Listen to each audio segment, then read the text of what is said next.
எனக்கு தான் நான் போகும்போது சேலை மாண்டானல, பிறகு எதுக்கு எடுத்தியே? எத்தனை புது துணி இருந்தாலும் தீபாவளின்னு கெட்ட மாதிரி வருமா? இந்த பையன் எப்பவுமே இப்படிதாம்மா. சரி சேலையெல்லாம் காட்டு பாப்போம். அப்புறம் எனக்கு ஒரு சேலை நல்லா இருக்குன்னு சொன்னீங்க, அதை முதல்ல காட்டு. என்ன ஆர்வம்? கொஞ்ச நேரத்துக்கு முன்னாடி யாரோ ஏதோ சொன்ன மாதிரி இருந்துச்சு. செமையா இருக்கு இந்த சேலை. இந்த கலர் தான் ரொம்ப நாளைக்கு எடுக்கணும்னு நினைச்சிட்டே இருந்தேன். நான் போகும்போது துணி கடையில எங்க இதெல்லாம் காட்டானது? பரவாயில்ல, நீ எடுத்துட்டு வந்துட்ட. உங்களெல்லாம் புரிஞ்சிக்கவே முடியல.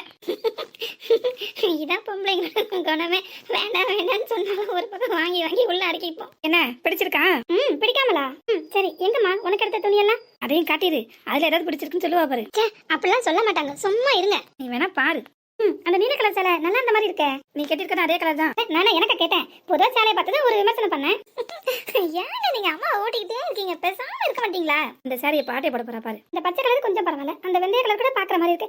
ஆனா இந்த நீல கலர் மட்டும் சாதாரணமா அதுவும் நாக்கிட்ட மாதிரி இருக்கேம்மா. அப்படியா? அப்ப உங்களுக்கு பிடிச்சிருந்தா நீங்களே எடுத்துக்கோங்க. அப்படியே சொல்றேன்.